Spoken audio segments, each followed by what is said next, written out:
Mars. Hello Philippines, hello universe, and hello world.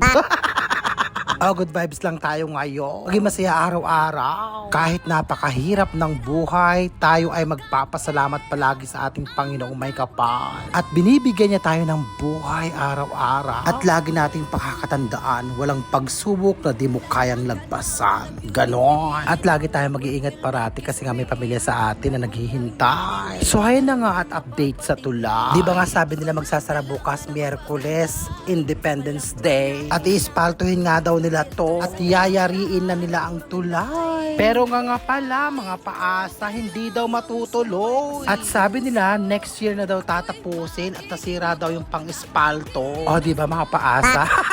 Kakaloka. O ang tanong kailan ba ito mayayari? Patuloy pa rin ang pahirap sa mga commuter sa kagaya ko. Nakakaloka. Stop and go pa din daw. Nakakaloka talaga. Di ba mas mabilis na ngayon, hindi na tayo maghihintay na napagkatagal-tagal dyan. Habaan pa rin natin ang ating pasensya, mga kababayan. Napakalaki talagang perwisyo yung tulay na yan. Di pa nila yari, nakakaloka. O siya, bago tayo ma-stress ang bongga, nandito ulit kami sa O-Save. At namili nga kami ni Maron at wala na akong kagamit-gamit sa bahay. Kapag nadaan kayo dito, abay subukan nyo mamili at pumasok at tignan ang mga presyo. Napakamura nga ng kanilang paninda. Malaki nga ang inyong matitipid sa tulad kong nagtitipid. O ayan nga si Maron, siya na ang namili ng mga ilalagay sa basket. O di ba mga pagkain at merienda ang mga nandyan. Kakalokang bata. Subukan nyo yung siomay nila dyan na pagkasarap-sarap. Purong baboy. Kain vlog. Hello Philippines and hello world. Skala kami ko lang ni Maron. Sa mga hindi nakakaalam, bukas pala, canceled yung pagsasara ng tulay. Naka-open pa rin siya. Nakakaloka. At sirado ang pang-espalto. Sabi nila, next year na daw gagawin. Nakakaloka. Pero at least, mabilis na ngayon yung traffic. Hindi na siya masyadong matagal.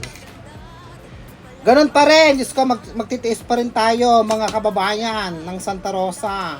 Mga dumadaan dyan, magtitiis pa rin tayo na stop and go. Nakakaloka. I-try nga natin ito. Bago. Bili namin sa O-Save.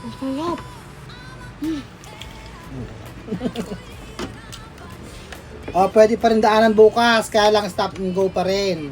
Ganyan na daw yan hanggang next year. Sabi nila.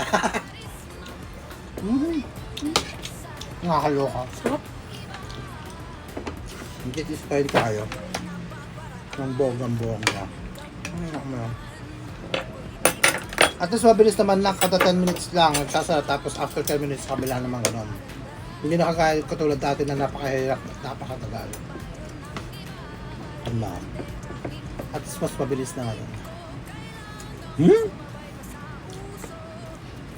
Kailan ba makatapos ang tuloy na yan? Nakakaloka.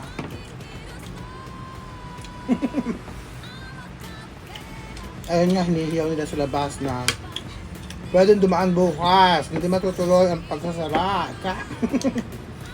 Mulot na. Wala pang to.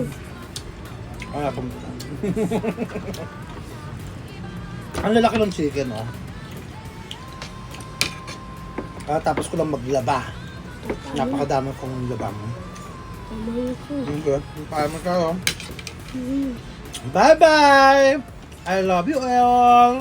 Hanggang sa muli. Lapang. Lapang.